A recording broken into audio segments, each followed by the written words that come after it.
Thank you for joining us. Welcome to Lumio Station.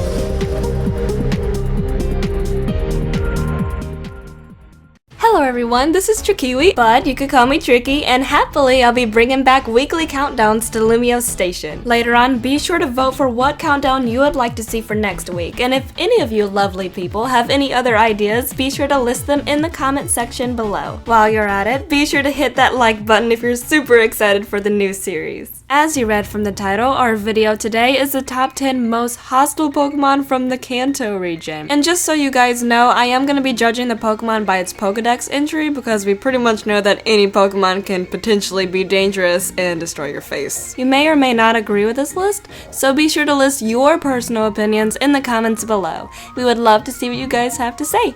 So do it. Well, with all that out the way, let's go ahead and get started with our honorable mentions. First, we have Tauros. These guys could get pretty violent, but fortunately they have a lovely anger outlet. They smash their faces into trees until they feel better.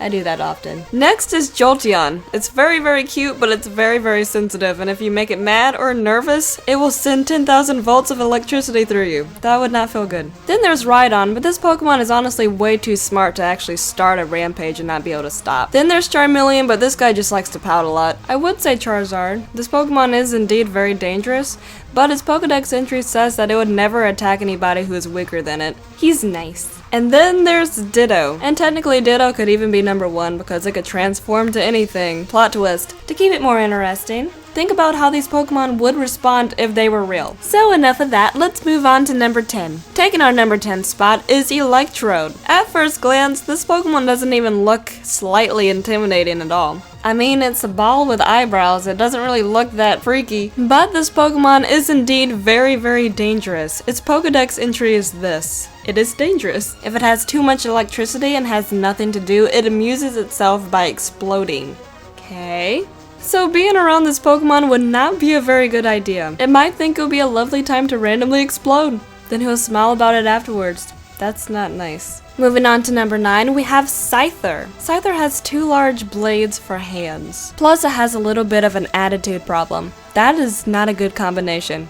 This Pokemon is kind of a show-off. It's pretty proud of its speed, and the faster it goes, the more deadly its blades become. I don't know if this is canon or not, but in the first season of the Pokemon show, there's an episode where a Scyther completely goes savage whenever it sees red. It violently attacked anything it saw that was coated in red, and when red was poured on his trainer, he tried to kill him too. Something with arm blades should not have a violent temper like that. That is not safe. If you're wearing a red shirt around a Scyther, you're probably gonna die. And because of its high speed, you probably can't run away from it either. And being chopped up would definitely suck. Moving on to number 8, we have Blastoise. Out of the Kanto starter evolutions, this Pokemon is probably the most brutal out of all of them. Blastoise has a naturally hostile nature, and it has really creative ways of carrying out violence. It could either crush its victim with its very heavy weight, or shoot you with its water cannons. A lot of people underestimate how powerful water can actually be. If it's powerful enough and it shoots you, it could take the skin right off your bones.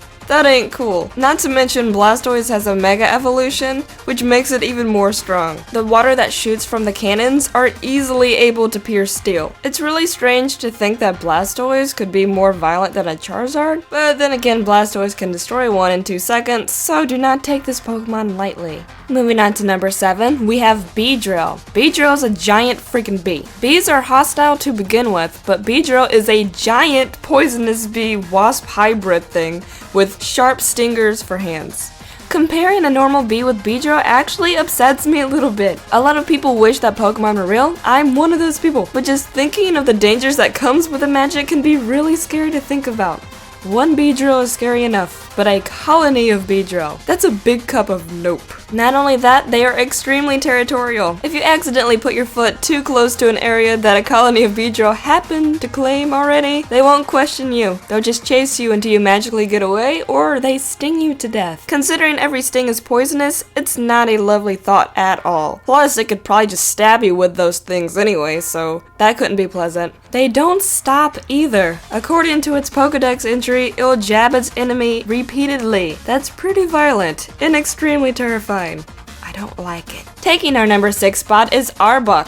According to its Pokedex entry, Arbok is known for being very vengeful. Now think of this, a giant cobra with poison that can melt through steel, chasing you forever until you die. Seems like a pleasant afternoon. And obviously when it's angry it'll be violent, but even when it's scared it'll be violent as well. If you scare an Arbok, it'll come get you and squeeze you and probably eat you. Nah, I don't really know, but I'm sure that it would not be pleasant. And I wanted to mention one more thing. It uses the patterns on its belly to intimidate the foe. And it also says that Arbuks from different regions have different patterns. And in the Pokemon Adventures novel, Arbuks with different patterns possess a different ability. I really think they should make this a game mechanic as well, just like Vivian. We could collect Arbuks from every country and have a giant violent snake war. Taking our number 5 spot, we have Pincer. This Pokemon just looks violent. Its design is honestly really scary looking. But in any case, this Pokemon is far from friendly. It grips prey with its pincers until the prey is torn in half. If it fails to crush, it will swing around and toss the opponent. Dude, and not only that, look at its mouth. Its mouth looks like a death trap in my opinion. There's so many freaky bug types in Kanto region. If Pokemon were real, these things would probably be chilling in your backyard. So make sure you have a lot of fire. Or a gun. Not only that, whenever it mega evolves, it has wings. And look how inviting those pincers are. Anything with a violent nature should not have something that sharp. Moving on to number 4, we have Haunter. While its beautiful evolution likes to pretend to be people's shadows just for kicks, Haunter will stalk anything it sees until it gets the chance to kill them. This Pokemon is extremely dangerous. And that kind of makes me sad because I really like Haunter. And I think its design is slightly adorable. But thinking about being stalked by a Haunter until I'm dead? Nah. On top of that, its tongue is made out of poisonous gas. If it licks any living creature, they will start shaking violently until they die. This is an actual in-game Pokedex entry. What the freaking crap, Game Freak? It's hard to believe that Pokemon is a children's game sometimes. That's so dark. So despite that giant smile, this Pokemon is really mean. I like the uncanon Haunter better. The Haunters from the show are so much nicer. Moving on to number 3, we have Neato King. You don't even have to read its Pokedex entry. You could just look at its face and know that it is a violent Pokemon. Once this Pokemon goes on a rampage, there's no stopping it. If it binds an enemy with its tail, it could snap the victim's spine quite easily. Dude.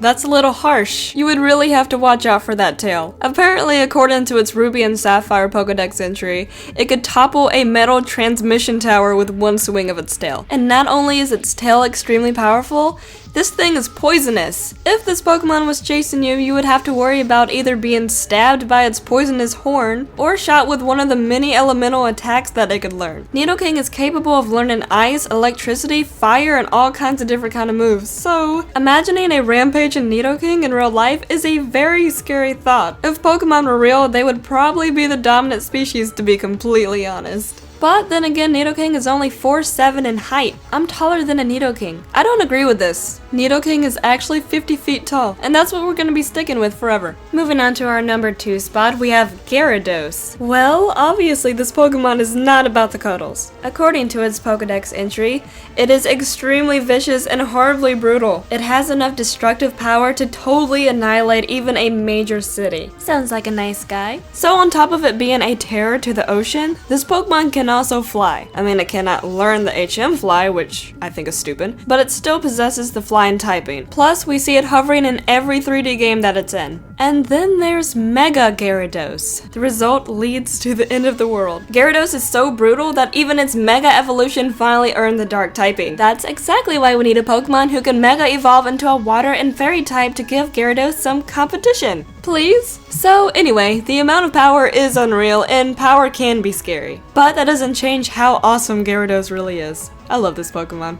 Now before I reveal the most hostile Pokemon in Kanto, don't forget to tell us what Pokemon you think is the most dangerous, or hostile, or hostile, however you prefer to say it. Also, vote for the next countdown in the comments below. Okie dokie, enough stalling. So, taking our number 1 spot is Mewtwo. This one was pretty much a no-brainer. Due to repeated experiments and its genetic code being messed around with too long, this Pokemon turned vicious. I actually feel really sorry for it. Its Pokedex entry even says that it has the most savage heart among Pokemon. Poor misunderstood Mewtwo. Like I said earlier, power is scary. This dude already sees itself as a god among people and Pokemon, and it will not hesitate to put others in danger to get what it wants. We have seen this in the first Pokemon movie too. Spoilers! Mewtwo wanted to destroy the world with a giant storm, clone the most powerful Pokemon he could find, then kill all the humans. Plus, he wanted to kill any Pokemon who had a trainer. What the crap, man? Even though this was a kid movie, it had some pretty dark scenes that a lot of people look over. Mewtwo went psycho and destroyed the people who created him, and it even stared into the eyes of the scientist dude